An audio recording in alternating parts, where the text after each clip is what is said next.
In the echoing halls beneath the arena, Maya couldn't stop her hands from trembling. Every distant roar from the crowd felt like a physical blow. She was next.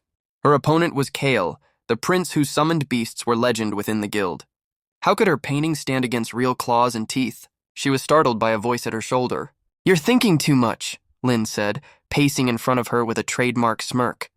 "You're trying to fight his way. Don't." He leaned in, his voice dropping but losing none of its confidence. "Forget winning. Just paint what you feel.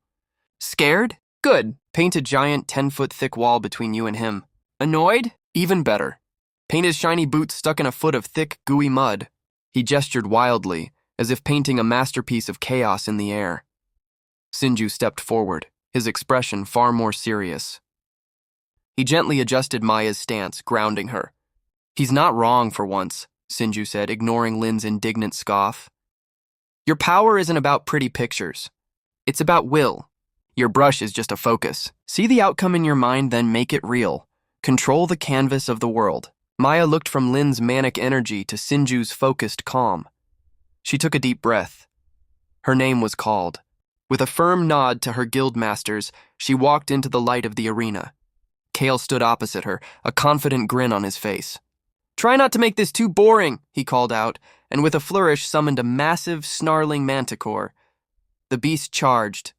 Maya panicked, swiping her brush to create a flimsy wall of paint, which the manticore shattered instantly. She scrambled back, terror seizing her. Then, Lynn's words echoed in her mind. "Paint what you feel." She was terrified.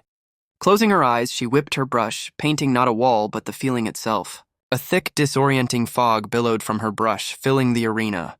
The manticore skidded to a halt, roaring in confusion. Kale, annoyed, commanded the beast to fire its tail spikes wildly into the mist. Annoyed? Even better. Maya remembered. She dipped her brush again, painting the ground beneath the beast. A thick, black, tar-like substance bubbled up, trapping the manticore's paws. It was stuck. "Clever," Kyle admitted, his grin gone. "But you're out of tricks." He dismissed the manticore and summoned a pack of swift, agile shadow wolves to navigate the tar. But Maya wasn't the same artist who had entered the arena. Sinju's voice now guided her. Control the canvas. She saw the outcome. The wolves were fast, but they were still on her canvas.